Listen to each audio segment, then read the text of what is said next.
صدق الله العلي العظيم وصدق رسوله النبي الكريم ونحن على ذلك لمن الشاهدين والشاكرين. سبحان ربك رب العزة عما يصفون وسلام على المرسلين والحمد لله رب العالمين. درود شریف اللهم صل على محمد وعلى آل محمد كما صليت على إبراهيم وعلى آل إبراهيم إنك حميد مجيد. اللهم بارك على محمد وعلى آل محمد كما باركت على إبراهيم وعلى آل إبراهيم إنك حميد مجيد. محترم سامعین کرام، حاضرین الجمعہ، اللہ تبارک و تعالیٰ کا فضل اور کرم ہے. اللہ تبارک و تعالیٰ نے ہم لوگوں کو جمعہ کی نماز کے لیے اپنے پاس گھر میں آنے کی توفیق بخشی ہے. اور آج کا میرا موضوع اس وقت جو ہے وہ میدان محشر کے 8 گواہ کے متعلق ہے.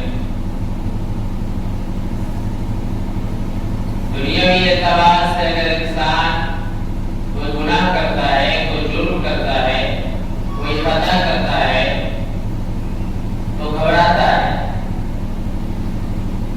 گھبراتا اس لیے ہے کہ کہیں کوئی قانون میرے اوپر جو ہے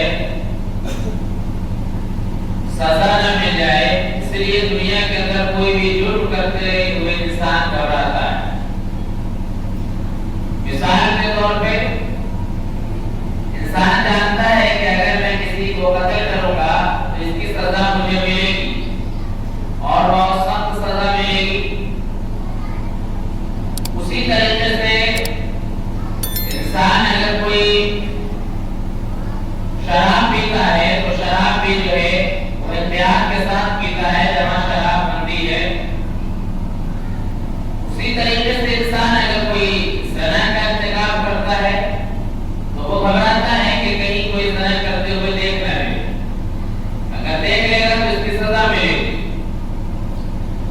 تو دنیاوی اعتبار سے انسان ہر جرم کو کرتے ہوئے، ہر گناہ کو کرتے ہوئے گھبراتا ہے جو قانون جرم ہے،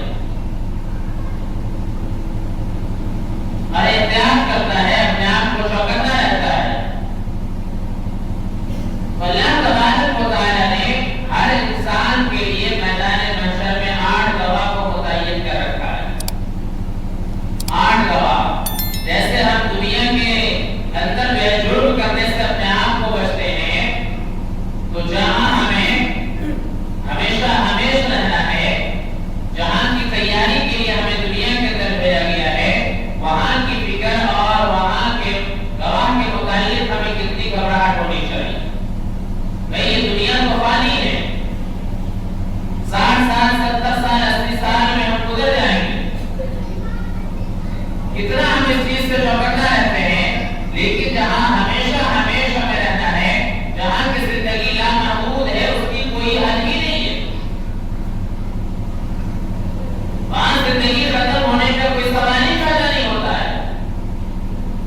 اللہ تبارک و تعالیٰ کا شکر ادا کرے. شکر ادا کرنے کے ساتھ ساتھ جو ہے اللہ تبارک و تعالیٰ کی بندگی اور اطاعت کرے. صحیح حدیث پاک کے اندر آتا ہے کہ جو شخص فجر کی نماز پڑھ لیتا ہے اللہ تبارک و تعالیٰ کی ذمہ داری میں رہتا ہے, اللہ تبارک و تعالیٰ کی حفاظت میں رہتا ہے. دوسرا گواہ والزمان کہ وہ ہمارے لیے دین ہے. تیسرا گواہ جو حدیث پاک کے اندر آتا ہے اس کو اللہ تبارک و تعالیٰ نے ارشاد فرمایا یوم تشہد علیہم السنتہم, کہ انسان کا جو ہے وہ لسان, یہ زبان جو ہے وہ گواہ ہے. تیسرا گواہ انسان کا جو ہے زبان گواہ ہے. بہت سارے گناہ جو انسان کے وجود میں آتے ہیں اس میں سب سے اہم جو ہے وہ زبان کا گناہ ہوتا ہے. اللہ کے نبی صلی اللہ علیہ وسلم نے ارشاد فرمایا کہ اگر کوئی شخص مجھے دو چیز کی ضمانت دے دیتا, دو چیز کی ذمہ داری دے دیتا ہے تو میں اس کے لیے جنت کی ضمانت دیتا ہوں. سب سے پہلی چیز ہے زبان کو حفاظت میں رکھنا, دوسرا ہے شرمگاہ کی حفاظت کرنا. واللسان یوم تشہد علیہم ارجلہم بما کانوا یکسبون, انسان جو زبان سے بول رہا ہے وہ کس طریقے کا الفاظ نکال رہا ہے, کتنا جو ہے فضول بکواس میں وقت گزار رہا ہے, کتنا جو ہے فحش گوئی کر رہا ہے, کتنا جو ہے الزام تراشی کر رہا ہے, کتنا جو ہے وہ غیبت خوری میں سے وقت گزر رہا ہے, زبان کو کس طریقے سے استعمال کر رہا ہے. اگر کوئی بڑا ہے تو نیچے کو کچھ نہیں سمجھتا ہے, جیسے کہ جیسے اس کو جواب دے دیتا ہے, جیسے کہ جیسے اس کو بھٹکا دیتا ہے, گالی گلوچ دے دیتا ہے,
یہ انسان کے نسب کے اوپر ہم نے جو ہے دو فرشتے کو مقرر کر رکھا ہے. ایک ہے کرامن کاتبین کہ انسان کے اچھے برے کام کو وہ لکھ رہا ہے، وہ رجسٹر تیار کر رہا ہے، وہ ساری چیزوں کو نوٹ کر رہا ہے کہ انہوں نے اچھے کام کتنے کیے ہیں، غلط کام کتنے کیے ہیں. ہر انسان جب اپنی ظاہری کاندھے پر دیکھے تو یہ نیکی لکھنے والا فرشتہ ہے، جب بائیں کاندھے پر دیکھے تو اپنے آپ کو یہ خیال کرے کہ یہ گناہ کو اور برائیوں کو لکھنے والا فرشتہ. اللہ تبارک و تعالیٰ نے اس کو گواہ کے طور پر ہمارے لیے پیش کر رکھا ہے اور یہ ہمارے لیے گواہی پیشی کرے گی. اس لیے انسان اس چیز سے آگاہ رہے، اس چیز سے انسان ہوشیار رہے. میرے محترم بزرگ اور دوستوں، اس کے بعد اللہ تبارک و تعالیٰ نے ارشاد فرمایا کہ جو چھٹا گواہ ہے وہ ہے والدیوان. بھائی برائی لکھنے والا فرشتہ، نیکی لکھنے والا فرشتہ. ہر انسان دنیا کے اندر جتنے بھی کام کر رہا ہے، جتنے بھی کام کر رہا ہے، چھوٹا بڑا اچھا صحیح، سارے کام کو جو ہے وہ نام اعمال فرشتے تیار کر رہے ہیں. اسے کہا جاتا ہے والدیوان. یہ نام اعمال کی ہر چیز کو لکھنے والا فرشتہ، کسی بھی طریقے کے بات کو وہ چھوڑنے والا نہیں ہے. ایک کو تو اللہ تبارک و تعالیٰ نے صرف نیکی لکھنے پر متعین کر رکھا ہے، دوسرے کو جو ہے گناہ کے کام کو لکھنے پر متعین کر رکھا ہے. لیکن ایک فرشتے کو اللہ تبارک و تعالیٰ نے ہر کام کو نوٹ کرنے کا حکم دے رکھا ہے. ہر سیکنڈ کو، ہر منٹ کو وہ جو ہے فرشتے لکھ رہا ہے، ہر انسان کے اعمال کو تیار کر رہا ہے. انسان اس چیز سے چوکنا رہے، اس لیے کہ انسان جب دیکھے گا تو وہ حیران و پریشان ہو جائے گا کہ ہر میری بربادی، اس نے میری ایک بھی کام کو نہیں چھوڑا، ہر چیز کو لکھ لیا. پھر اس کے بعد آئیں گے چھٹا گواہ. اللہ تبارک و تعالیٰ نے ارشاد فرمایا نبی الانس والجان. بتائیے کہ انسان کو جس کے اوپر پوری امید ہے، پورا جو ہے اعتماد ہے کہ ہماری شفاعت کا ذریعہ جو ہے پیارے آقا صلی اللہ علیہ وسلم بنیں گے، ہمیں شفاعت کرائیں گے. کس بنا پر ہماری شفاعت کرائیں گے؟ حدیث پاک کا اندر آتا ہے کہ انسان کا اعمال جو ہے نبی کے پاس پیش کیا جاتا ہے. سفتے میں ایک بار نبی کے پاس پیش کیا جاتا ہے کہ یہ آپ کی امت کے اعمال، ہماری امت کیا کام کر رہی ہے، ساری چیزیں دکھائی جاتی ہے. اللہ تبارک و تعالیٰ گواہی طلب کریں گے وَكَيْفَ إِذَا جِئْنَا مِنْ كُلِّ أُمَّةٍ بِشَهِيدٍ وَجِئْنَا بِكَ عَلَىٰ هَٰؤُلَاءِ شَهِيدًا. ہر نبی کو جو ہے اپنی امت پر گواہی پیش کریں گے. ہر نبی اپنے قوم پر، اپنی امت پر جو ہے گواہ ہے. جب نبی کے پاس ہمارے اعمال پیش کیے جاتے ہوں گے، ہمارے کارنامے اور ہمارے جو ہے ساری چیزیں پیش کی جاتی ہوں گی، کتنا زیادہ دکھ ہوتا ہوگا کہ آج ہماری امت میں کس کام کے اندر ملوث ہے، کس نقش قدم پر چل رہی ہے، کس راستے پر چل رہی ہے. اس کی شفاعت ہمارے لیے بہت ضروری ہے. اس کی شفاعت کے بغیر یوں کہے کوئی چارہ نہیں ہے. وہ نبی ہمارے لیے گواہ ہیں، اس کے پاس ہمارے اعمال پیش کیے جاتے ہیں. حضرت شیخ عبد القادر جیلانی رحمۃ اللہ علیہ فرماتے